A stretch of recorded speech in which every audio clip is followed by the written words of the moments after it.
Yeah, we're going to talk about the place of digital out-of-home within the media plan, which is really, in many respects, where it all begins. It's where the decisions are shaped around media allocation, budget allocation. It's what influences buying, to a good extent creative, and so on. And also based on the prep call we had, I think we're going to learn a lot about what goes on inside this process, why various things happen within this process, and hopefully I think there's going to be a lot of takeaways for both actually the industry as a whole, but also anybody here with a content orientation or a network orientation that's looking to understand how to better get a larger share of both the mind and the ultimately the budget of those influencing the marketing process for brands within the sector.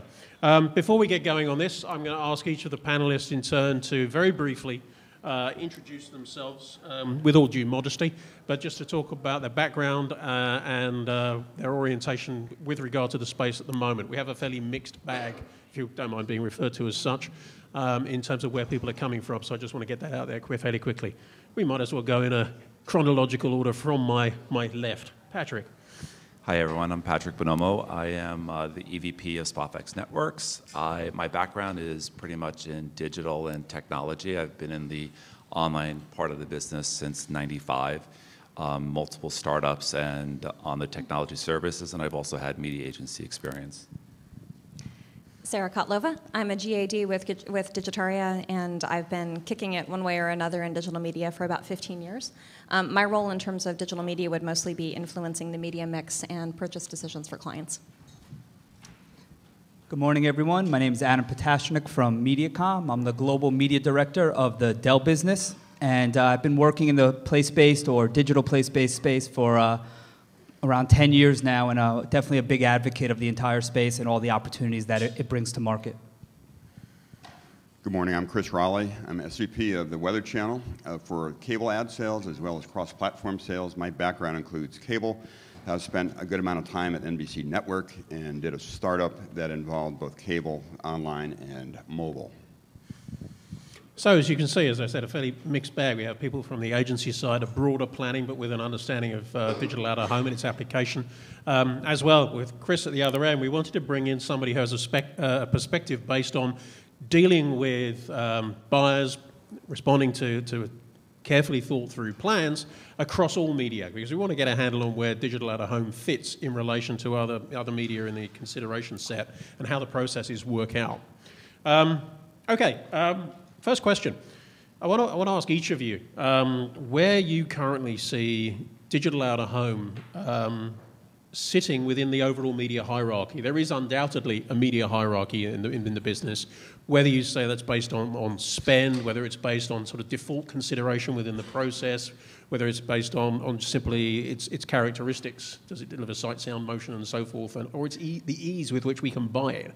How would you characterize digital out-of-home's current place within the sector, and why do you think it sits where it sits? Sarah. You were looking at me, sorry, you made eye contact.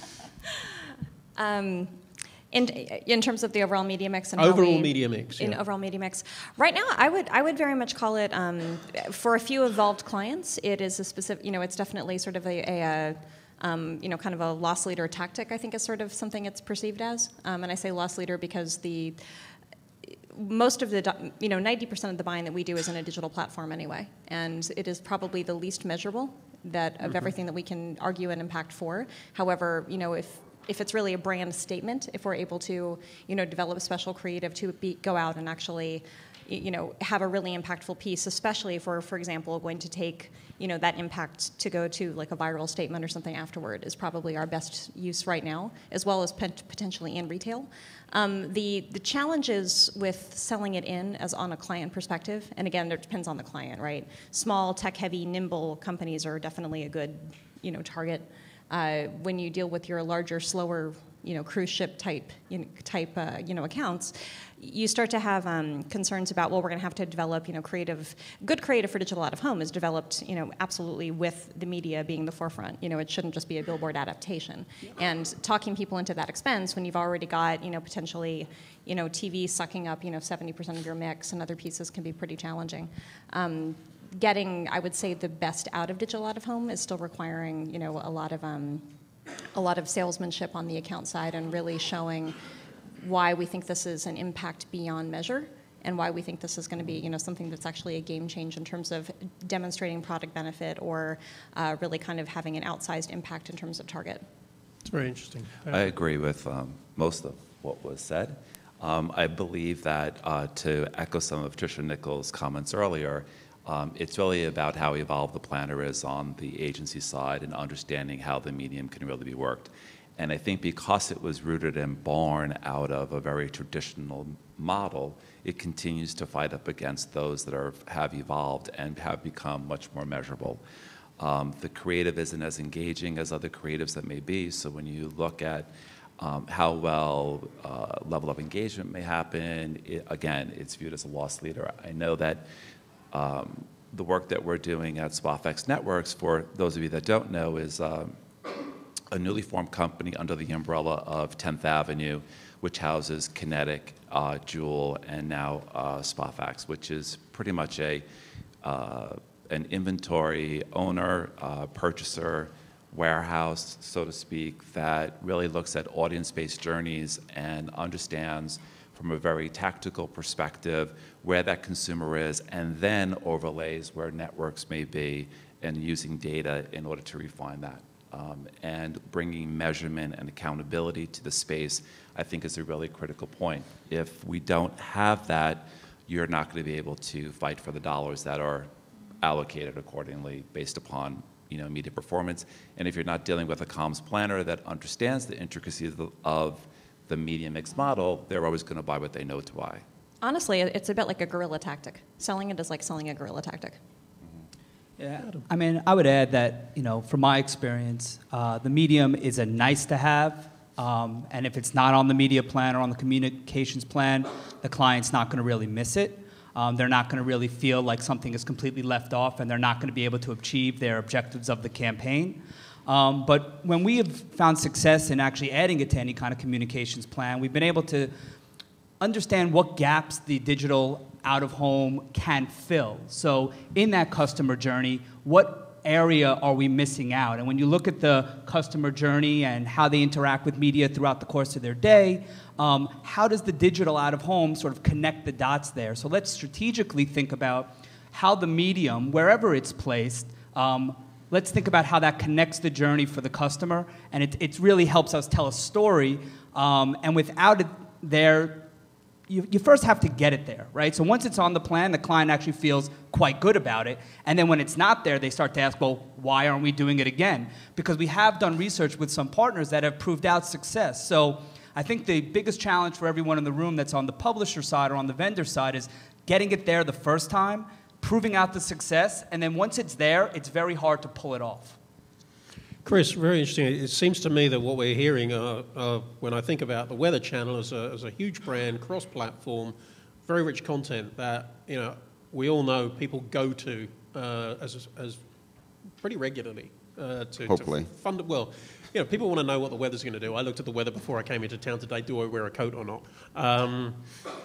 But it sounds to me like you've just had a whole bunch of challenges outlined that you need to face. How do you currently go about doing that within the sector relative to what you're doing across your other platforms, both now and what are your plans for the future to address these kinds of challenges? Well, the way we approach it, of course, it's all about the consumer and for us, the viewer, the user. So we're in an enviable position in the sense of the content that we have, that the consumer is going to find our content wherever it's going to be, whatever platform it's going to be. It's our job to really make certain that we're out in front of that and really on the leading edge of it. So when there's any new device, any new mechanism to access our content, we want to be there and be the leaders in that. And we've done that successfully, obviously starting with cable, going on to online, getting into mobile very early, and tablet as well. So we're very excited about how we approach it that way, and I think we keep a good eye on that. We also, because of our content, we also partner with other folks in regards to digital out-of-home, as far as just providing our data to some folks, including the in-flight entertainment. When you guys saw Gary's presentation before, we're a part of that too.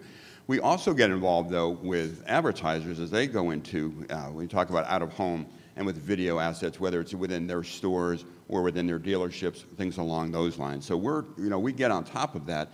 We also get a little bit more creative in the sense of even with telematics in cars, and we consider that a digital out-of-home as well. And so that's how we're trying to get ahead of this wherever you can consume, particularly video, which has so much value for us. But you asked, how does digital out-of-home kind of put in the rankings of things? And what I've seen, big difference in the last few years with great success, and applaud the industry, is that it's a national footprint now that we're seeing in video. Video is key, and from a television perspective, you see folks like Starcom and OMD putting their video teams together that include television, online video, and out-of-home video, and looking at it that way. And that's a pretty big seat at the table.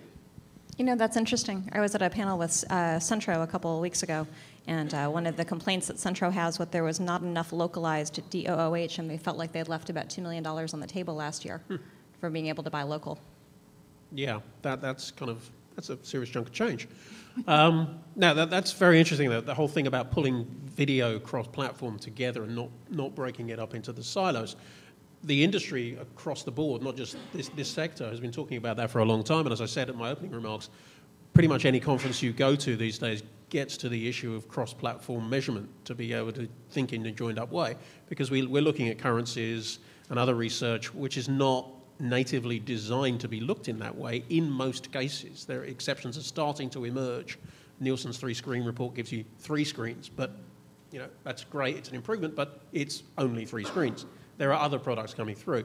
And both you, Patrick, and you, Sarah, made explicit reference to difficulties around measurement, the need to address that in order to progress the sector. Adam, you talked about the need to prove success. Sarah, I took from your remarks you're saying was still basically, from your perspective, and correct me if I'm wrong, we're looking at a niche proposition right now because it's difficult to sell and difficult to measure. You've sort of got the negatives of both sides of the industry both sides of the kind of the traditional and the and the new dragging on you. On the one hand, on the traditional, you don't have the faith-based. Well, I just know it works because we've been doing it forever. On the other hand, you don't have the we are so hyper measurable that we will drive you crazy with the measurement level of digital. So you end up in this kind of space in between where you don't have the old school belief, but you do have the new school challenge. Yeah, old school belief gets you a long way past overlooking the inefficiencies of other media, and of course we have some false beliefs in some of the supposed efficiencies of some of the digital measurement, which really aren't efficient at all. Right. Yeah. But Adam, to your point about proving success, and I want to go back to the question that Jim asked of Tricia earlier, with a Dell perspective, what constitutes success in this space? And how do you prove it? Yeah, well, I mean, what we've had to do to date is really isolate success in pockets. So we haven't been able to say digital out-of-home or digital play-space is a successful media that we must be buying every single quarter, and if it's not part of our mix, we're not going to be successful. What we have done is with certain partners, we've done in isolation, it be in airports, in office buildings, in isolated cities or locations. We've been able to do third-party tests with them to see how these mediums and the creative and interaction with our target drives brand metrics or brand attributes, key brand attributes. So what we've done is some kind of pre-post test of intercepting people in office buildings or intercepting people throughout the course of their day in the airport and asking them key questions about the creative and their exposure to that messaging. Ultimately, I think what really has to be done is just a better education of all the opportunities that this medium can offer. I think when it's being put onto a plan, the creative agencies and the clients don't really know how to start or where to kick off. There has to be some kind of real brainstorm session that thinks about the medium, where it's going to be, and what complement this can bring to all the other messaging in the mix, and that's going to be in the marketplace. So something that's really authentic and something that's really new that can convey, another layer to the campaign that's just not being able to be portrayed through a digital ad or through a TV spot and things like that. It's an excellent example, too, of where you need to be intelligently inconsistent. We've really kind of moved away the last couple of years from just, the brand as a monolith, that it's the same message, the same placement, the same piece every time, the Gillette model. But digital out-of-home really takes it even a step further. So, really thinking about, the brand attribute that you really want to bring, really bring forward in a way that is different and novel and groundbreaking enough away from the other media that you're actually getting the impact of the media over the impact of that, sort of monolith brand. And is this where the context issue comes into play? And is that something you find clients get or is that a really hard sell? You know, I have to admit, for the most part, I don't think people have been sophisticated enough to ask that question about digital out-of-home yet. They are asking it constantly about online contextual. I think that question will be probably one that I get asked a lot next year. Yeah. Well, if you think about the comments that are being made, it's about engagement, right? It's about the environment that you're in. Will I be open to receiving the message? Can I interact with it? Which leads to measurement, audience, journey, all of those things that we're talking about. I think that most of what is bought through someone who may not know or someone who is filling out a plan. We're usually represented by someone who is just getting a task done. So it's really incumbent upon us to revolutionize the industry and talk about, not only is it measurable, but we're able to influence the creative to develop creative that will be engaging, because most out-of-home creative is a 30-second spot that's repurposed from something else, right, which doesn't lead to, oh, I want to stand and watch it. Done that way cheaper somewhere. Or, right, but we tend to throw numbers around that, although they're Nielsen audited and so forth, it is not what's going to get us to the next level and get more dollars off the table. Yeah, I mean, a lot of what you're seeing in the digital space is it's not what the traditional out-of-home offers, or how many clients want to buy it, or how communications planners are selling it. It's for that dominant presence, that taking over a given space that's iconic in a city or iconic in a place, and it's that always on view, where the digital is usually, in most cases, it's a rotation. Your ad is in rotation with others, so the interactivity or the engagement isn't potentially as high. And when you think about mobile and you think about ways for people to interact with your ad, you need that dwell time. You need that opportunity for them to see the ad, take their phone out, and interact. And with so many opportunities with remarketing and maybe even remarketing through mobile, how digital out-of-home plays a role in that, I think, is great to think about as we move forward. Or every campaign, or it's incumbent upon the digital out-of-home agencies to say that their mix needs to be part of a social and a mobile campaign so that it could really get the uptick. And some of the comments, again, we've had two speakers today, Tricia and Gary, and both have talked about measurement and have talked about how Foursquare and social and tracking and have been successful. I mean, that is, both from a network standpoint and from a client perspective. Those are the things that need to hit the ground in order for us to be more competitive. But I think you're going to have a challenge on it. Talking about measurement, there is no common currency on this, and I think it's all about the consumer experience. It's so different with each of the offerings. We look at it as a content provider, that how people access our mobile information or how they access it differently on tablet or online or on television, completely different. So we have to produce that content differently, and so do the advertisers have to do it. So, we talk about common measurement. I don't think it's ever going to be that, particularly in this space, because whether it's interactive or not is a huge difference. Whether it's an engagement at a gas station, for 5 minutes on average, which is maybe 15 to 20 seconds for commercial message, is better than a minute commercial. I think it's an ad that doesn't have a .com site on it, a TV ad that doesn't have a .com, a TV ad that doesn't have a call to action. It's kind of like these are the properties that engage, and these are the properties that brand message, and this is the property that is looking to push to purchase. It's all along the consumer set of a journey that says, I am being touched at various points. So I know that the work that we're doing back at SpotFax is really about looking at those audiences, looking at how to target consumer-driven behavior, how to take some of those online principles and bring them into the marketplace, and start to create plans and inventory that allows us to sell in that. Yeah, I mean, what Patrick is doing at SpotFax is going to change the way that everyone in this room that's on the vendor side is selling their medium. Because the way that on the planning side it's done is, I need to reach business decision makers. I need to reach business owners or IT decision makers.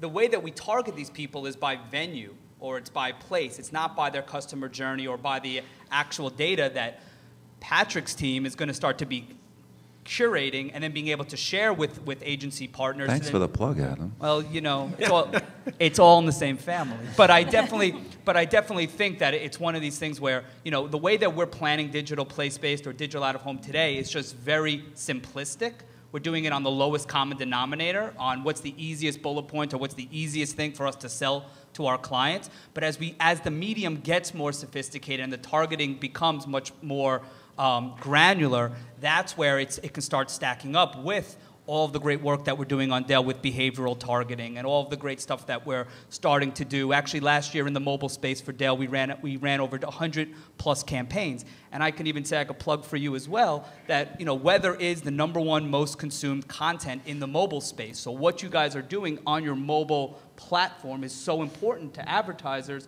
because that is the #1 consumed content in the mobile space. So, I may not look to the Weather Channel for everything that they have to offer, but I may try to go really deep in on your mobile space and try to extract as much value out of that platform as possible.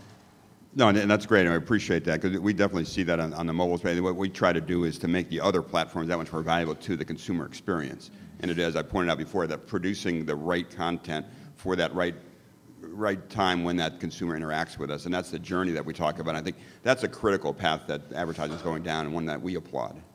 Okay, I mean, I love it when panels actually start talking amongst themselves and they're not just responding to questions fired at them by the moderator, which is what I encourage these guys to do. You actually get more value out of this, but there's far too much kumbaya going on at the moment. There's a whole lot of agreement, and Adam is clearly going for the prize for the most plugs and compliments for fellow panelists. It'll only be moments. I'll give you $10 the moment he starts promoting Sarah's company. However, I want to throw a spanner in the works. Sarah's next. Patrick, you talked about... there's the need to get planners understanding the sector as opposed to defaulting to, age-old practices, legacy systems, and all the rest of it. And let's face it, agencies' margins are being squeezed by all sorts of factors. It's very difficult for them to evolve and make money. Clients are squeezing them all the time. The economy's not good, and so on. Budgets are going down. They're being asked to do a hell of a lot more with less money, frequently with a lower headcount. And some of those cuts are going very, very deep. They're not just to the budget, they're to the infrastructure of the agencies. We've also got the issue of silos. We always talk about the media industry as being siloed. Well, just at the risk of getting smacked in the teeth, I mean, so's the agency community. We have media, we have creative. You've got the buying side, and then we've got the challenge of aligning planning with buying, these wonderfully elaborate, intelligent, creative plans that take advantage of the kind of offerings that you're getting out of this particular sector and saying, look at what these offer. This is really interesting. We don't have to just target by demos. We can actually target by where these people are, the customer journey and so forth. We can leverage context. But the buyers are evaluated and rewarded on buying against the lowest CPM. That's something of a conflict. Buying against the lowest CPM isn't always the best and most effective thing to do for the client. Well, whether you can sell it to the client, of course, is another issue. How the heck are we going to address this? Because these are fairly fundamental issues. Wow, that was like a 10-minute. Yeah. That was a lot of stuff to digest. I hadn't spoken for a while, dude. Now I'm going to sit down. You want me to get you a cup of coffee? It's about intelligence, and it's about intelligent inventory, and it's about people reinventing themselves. It's about working smarter, not harder, and those are all, like, some of them are cliches, but when you get a planner that is understanding medium mixed modeling, understands business sciences, understands analytics, and begins to be able to have a conversation with people who are sitting across the table with them and understand how that plan is, again, we go back to comments that were made earlier. If you sit on both sides of the fence, you are exposed to a different way of thinking. So when you go into the room and you're meeting with someone who is in a job that you once held, you're a little bit more compassionate and understanding and empathetic about what it is that their challenge is. When you're in an agency, you think a certain way because it is about driving the media result.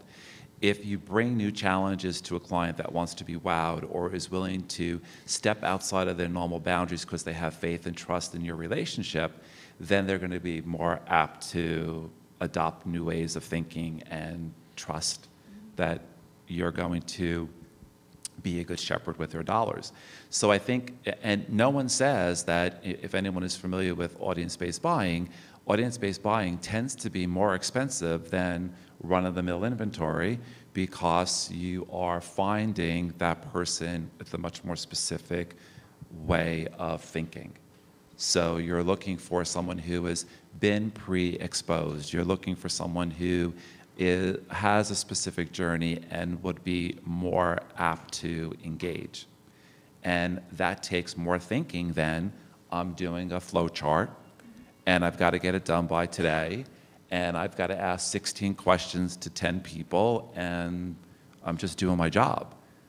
They're doing their job. Yeah. And I, maybe a little sacrilegious, but it's a revolving door. I mean, I don't know how many people can figure out that if an account leaves one major agency, they tend to go to another major agency, and everyone who is working on the account follows them. So it's not like you're getting they're not leaving because of they're not getting good thinking. They're leaving because either they wanted a better deal or they wanted, but when a client is pressing for innovation, you've got to give them new ideas. And when a client is wanting to leave the stable, you have to give them new ideas and new ways of being. Adam, or I'm going to play the agency card and blame the client for a minute. No, I think one of the real challenges that we see, for example, you mentioned, putting out, I see a lot of very sophisticated work out of planners. I am constantly kind of amazed at, to your point about, planning for journey, planning for experience, planning for contextuality, planning for, thinking about where, day parting, really thinking through, some really rich impact experiences where you're going to have multi-touch, multi-drive, action, great stuff, and clients going, yeah, but the CPM last year was lower. Right. And so getting that education through, and on the prep call, we talked a little bit about we all sort of aligned around this passionate desire to have to pull into some kind of measurement system where you will never get the ducks and the apples to line up in a row and to mix metaphors and all that good stuff. But the idea that you can that there's an impression number and then there's also a impact number. And obviously, all things are not created equal. Some things that are very expensive are highly impactful, highly spillable, wonderful dwell time, wonderful, interaction. Other stuff, it's just spraying and praying. And for the most part, you need a mix of both, and we have to be able to prove a case around softening the ground. But don't you think that you said two things that were really interesting to me? One comes from a sales mindset, and one comes from a service mindset. So I do agree that clients have to take some sense of ownership because they're driving registers. I mean, I've worked on accounts where it was like managing a cash register.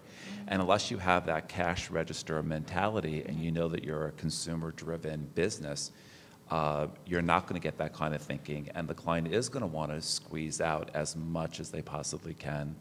And it's a challenge. But that's when you have to have people who understand that modeling in order to make it work. Absolutely, and if I was going to put down where I try to help clients if I start to see this as a course correction is when I realize that the marketing is divorced from the business, where the marketing has become its own ecosystem, and that is that's definitely, with kind of, your top leader brands, that is actually one of the biggest dangers I see is they are so used to saturation marketing, and they just know if they turn it off, their sales drop. So they keep doing it, they keep doing it, they keep doing it. They'll throw in a novel tactic or two every year just to keep it fresh or to be to be perceived as a leader in space. But for the most part, they want a low CPM. Yeah, I mean, I want to go back to, I heard someone bring up before media mix modeling or marketing mix modeling, and I just think it's important for everyone in this room to realize the reality of what these models do. So these models are looking at historical data. So when you're actually looking at how do I change the media mix, you're not going to have that data of your medium actually already logged into that tool or into that system.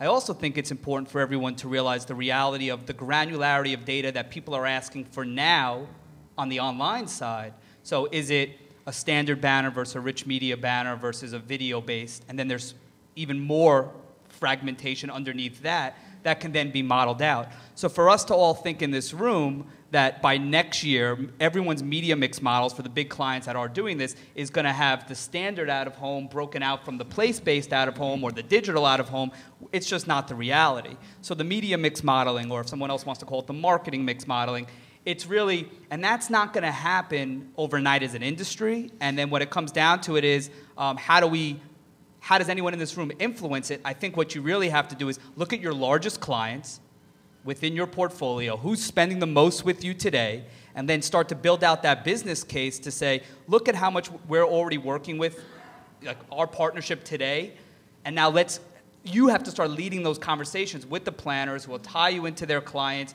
who then we can start modeling that out. So that's how your investment could potentially grow, versus just thinking that overnight this whole industry is gonna start to explode, which you obviously see great growth, but you don't see, I thought about this, you don't see a tablet association, setting up conferences like this.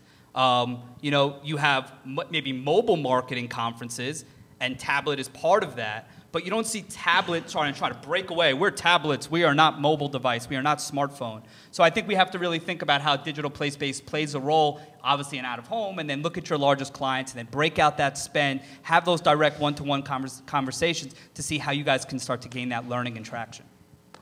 Because of some of the challenges, too, about measurement where everyone knows that there's, some things we're obsessed with measuring and other things just sort of get a pass and no one, it's religion, right? You believe it or you don't.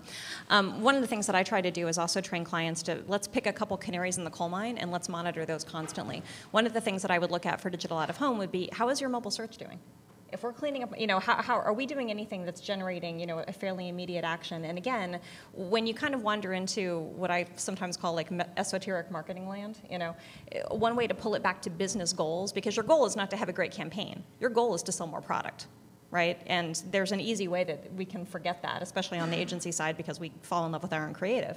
But pulling that back to say, did anybody do anything based on what we said? And can we make any indication that said they did it in a way that's kind of, that demonstrates that there was an immediate interest generated? If we can say that, we are probably a lot closer to a business goal than a lot of other things. So having a few key stakes like that become ways that we know to adjust in and out or move things up and down and adjusting fast, the faster we're able to optimize now is probably how I feel like we are judged more on our ability to optimize quickly than we are on our initial buy. I'm going to open this up to questions in a moment. We're due to wrap on this at around about 11:20 or just before. But so if you start to have questions, if you want to raise your hand, and you'll find yourself with a microphone thrust under your nose. But while you're pondering your ruminations, I want to come back to this point, Adam. You were getting to it, the notion of digital out of home in the context of other media that need to be considered, so it's properly integrated. We talked about this somewhat on the phone before we got together. To what extent do you think the sector's doing a good or a bad job at the moment in considering that in a meaningful way so that you can actually plan to it? I mean, where I am, Media Behavior Institute, we looked at some of this for presentations elsewhere and so on, and you're able to look at things like the primetime shopping hours in the afternoon, and you say, well, what are people doing in the hour before? And you can see where they are and what they're doing and which media come into play. And you can say, well, fine, radio is a major player. That makes sense. People tend to drive to where they're going shopping. But then you also see the second major medium is digital out of home, ahead of TV, ahead of the internet. Well, that's because a lot of people are also shopping in that hour before the peak moment of shopping. And there's lots of other examples you could use. But I mean, what kind of data do you currently depend upon, and how do you integrate that kind of data to inform the plan which leverages what you've all been talking about, which is the ability to talk to the customer journey? Well, I mean, currently I am not receiving from any of my digital place-based buys any kind of real-time data. So what I am doing is I am looking at their data, which shows any kind of research that they've established around their tenants in a building or around the airport traffic, which is research that our aviator team at Kinetic could show me, but it's not coming from the vendor. It's no real-time data coming from the partner or the vendor selling me on my customer, but it's more of their network and the reach of their network around a given audience. Data is what everyone holds on to and needs to help continuously selling and optimizing buys. Today, what I opened up with before was that we are buying this medium on the lowest common denominator, which is just purely like, I need to reach a business audience, and I know business people work in office buildings, and that's where I'm gonna go. It's an easy sell, and we have the research that is proving out that we are effectively reaching our business decision makers in that space. But as more and more data becomes readily available to us, it's going to potentially fragment our spend in the digital play space across multiple different channels, because we don't just have to go to that one partner to deliver our audience. Just a point about susceptibility as well. I mean, you know, we talked a little. Somebody had brought up understanding customer mindset in the moment of delivery. You know, the gas station, there are certain things we'll be open to. There are other ways that we're pissed off. In the office building, you know, my first thought on thinking that was, how many of us walk in every day just planning out what we need to do? You know, talk about an excellent tune-out moment. You know, I mean, just thinking through when are we susceptible is every bit as important as saying where are we. Chris, you're on all these platforms. I mean, how are you pulling together the data to make the case for each of them so that you can present a combined offering that incorporates digital out-of-home, not as a bolt-on, but as something that's in a value of itself, and hopefully in a way that convinces, you know, these people to produce content which is relevant to the platform as opposed to the cliched repurposed TV spot? Right, so shy of a common currency across all the platforms, what we'll do is we'll look at usage, and again, come back to the consumer. So how does that consumer utilize our various platforms during the course of a day? And so we'll chart that out for folks. So people may come on in the morning and turn on the Weather Channel to see what they want to wear for the day. Then as they go into the office, they're going to go to their desktop application, hopefully opens up if they're a subscriber, boom, right there. And then during the day, we'll see online usage go up when people are at the office. And then when they're on the road, check to see if they're going to pick up their kids at soccer. They'll go on their mobile device, and then we'll see them at home later, hopefully watching the Weather Channel, one of our new primetime programs that are all about storytelling as opposed to just weather forecasting. And then we'll see them also use the tablet at that time. So we'll go through the usage studies and say this is the best way to surround that consumer and getting as close to you know, their consideration for products and brands at that point. The other big thing that we think is incredibly important is hyper-local, and I think that's where digital out-of-home really comes into place, and we're seeing more and more interest in really that contextual and hyper-local across the board, and for us, particularly with mobile, that's what we're really excited about. And of course, a lot of privacy comes into play and things along those lines. So what we've done recently is we're rolling out a hyper-local offering where we will look at the makeup of that audience within 100 square meters of any place in the U.S., be able to figure out what kind of person goes through that space, what are their brand preferences, and then we can ping them when they go through there.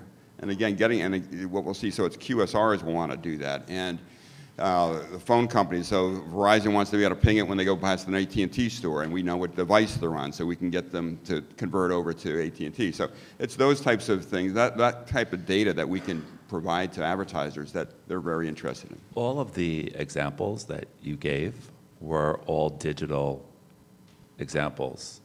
Cell phone, online, there was the TV when I turned on the TV.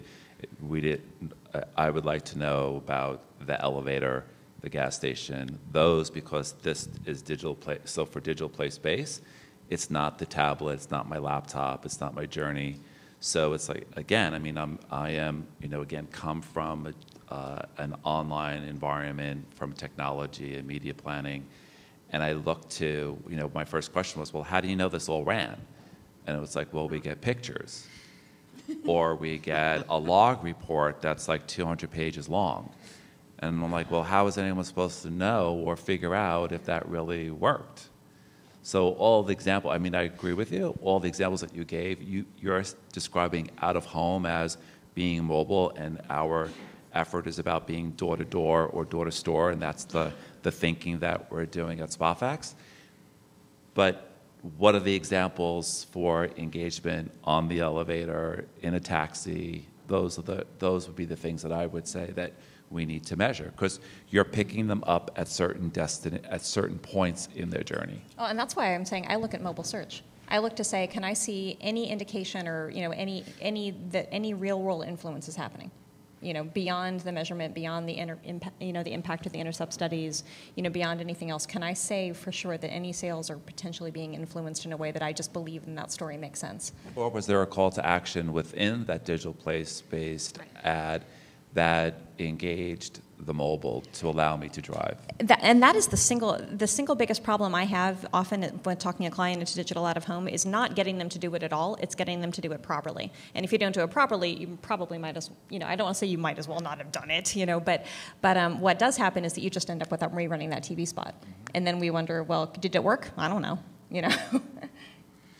We've talked a lot about measurement. There's going to be a very good-looking measurement panel this afternoon, not just because of the people on it, because of their expertise. Rather strange way of describing a panel.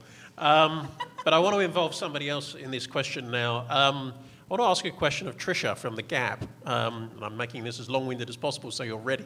Can we get a microphone over here? Because we've talked about measurement from this side of the fence, and you mentioned measurement and what the appropriate metrics were, what constituted success. And you're going to have to forgive me for the pun because I've been trying to think of a different way of asking this question, but I can't. From your perspective, where you sit now, what is the biggest gap in what you are getting in terms of measurement from your digital out-of-home campaigns? What do you really want that you're not getting? Well, from the modeling perspective, Adam mentioned, it is very tough to break down the different vehicles as you need to really understand their performance. So the biggest challenge for us is there's so many emerging platforms that we can't connect which one was really the mechanism. I think when you add a layer of social loyalty on top of it, and you can build in measurement from places like Twitter, Foursquare, you can start to look at CPMs in the way of a friend recommended this and that has a higher CPM value than others. That's actually where we turn to. So the challenge is that you can't look in the rearview mirror as well as you want, but you can certainly look at what's happening right now and use some of the benefit of the social networks to add on insights. So more emphasis on the listening. Pardon? More emphasis on the listening. Yes. Yeah.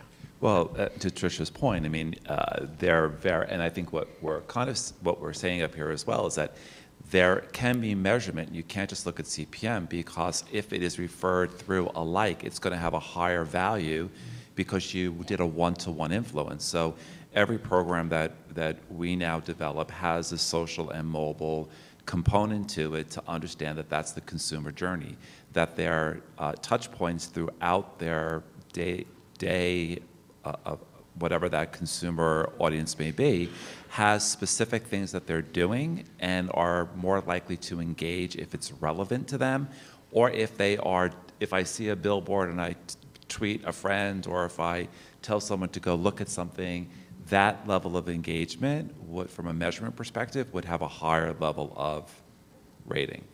Excellent point. People, a room full of best brains in the sector, standing room only, in fact. I'm looking for questions. Oh, if I could have a quick one. Thank you. It's really interesting hearing the way you guys are approaching this medium. So, my day job's as a journalist, and you said some interesting things here, and I've been blogging them about SpaFacts, which has only been a name for me as part of 10th Avenue up until today. If I think I heard what you guys said, it sounds a little bit like you're a little bit of a trading desk, a little bit of a DMP, a little bit of a DSP for out-of-home media. Is that an accurate description? And if so, I notice you're also 3 WPP agencies here. Will it be something that will be open to other agencies and brands? The answer is yes. We are. So we are taking the disciplines of online and bringing it to the out-of-home space.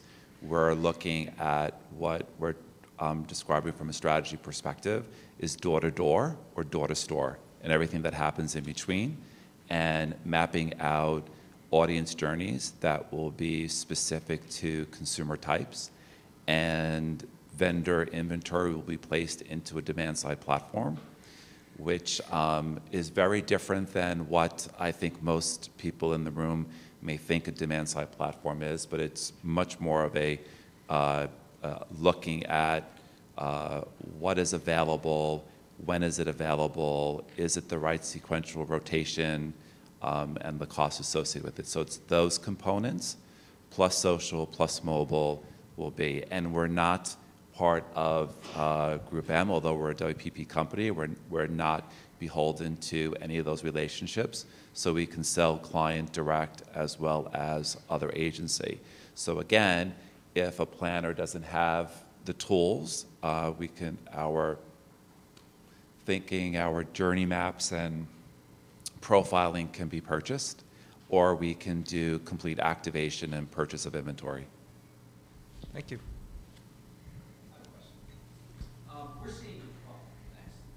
You just say where you're from. Brian Cordes from RMG Networks.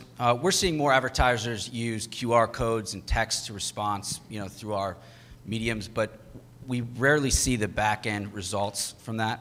What do you consider a success? I mean, I know in the online world, if you get a 1% click-through rate, that's considered very good. Do you look for a certain measurement level with the QR codes as well? Most not successful. Yeah, I mean, I'll say that. Well, they're not executed correctly. Right. So I mean, so most are not executed correctly. Most are not successful from what I've seen in my experience on the clients that I've worked on and the data that I've seen. But one thing I will share is that anything that in mobile, so if you're looking at any kind of test in mobile or any kind of interaction with mobile, it's not so much the click or the interaction when the person first gets there or interacts. It's what they do once they hit the actual site itself. And what I've seen is that people that are interacting with a rich media like mobile banner or any kind of tablet-like mobile experience, or let's just lump for now QR codes within that, those people that are taking that first step, are making that effort or engagement, are spending much more time, at least 3 times more additional time on that landing experience. So it's more important on what the content is and what the landing experience is that you're giving them, because you're going to have a much more high-value customer or high-value person there. So it's more on what they do afterwards versus what they do in the first place. Agreed. Just to Adam's point, QR codes are currently being done so badly, I think it's hard to have any true measure of what's going on. I think there's also and actually this is true for a number of pieces across DOOH, that the customer expectation of how this should work and the company desire to get involved, but it kind of in a half-hearted way, those things are really playing badly against each other. So what you've got is you've got the customer expectation that, hey, if you're going to, if you're going to bother me with the following, process of doing something, if I'm going to like you, if I'm going to, share information, if I'm going to take this picture, I expect something besides a, hey, you should do that because it's really cool. Whereas companies, I think, are much more on the mindset of they're going to think I'm so cool if I do this, and but without an obvious benefit, I mean, it's really hard. I will say that I've probably worked on 9 campaigns at this point that have incorporated QR, and I thought one did it well. So there's just a lot of distance to go in there. Yeah, and doing it because it's cheap isn't a good reason either. Oh, this will make it measurable, Yeah. All right, I have one final question for a quick wrap-up. So quick answers, please. Cliched question, but if the one piece of advice you were going to offer people here today as to what they need to do most to influence the planning community, to consider them in the way they want to be considered, what's it going to be? I'll kick off. I think my one piece of advice would be figure out a way that you can develop, or with a partner can develop, unique content. So content that cannot be consumed or found in other places. So when someone interacts with one of your screens, they could recall that that's where that content came from. And it's a really unique proposition that you then have in the marketplace, because you're either developing unique content or there's some kind of value exchange that the consumer has because they know that content came from your screens or came from your network. I would say something similar in a sense with that consumer experience I referenced before, that I think it's critically important that whatever you're doing, whatever platform you're utilizing for this out-of-home is giving additional value to that consumer. And where does it go in the pecking order from a media mix standpoint? What is that getting that advertiser, and what is it getting that consumer? I would say really think through your rollout.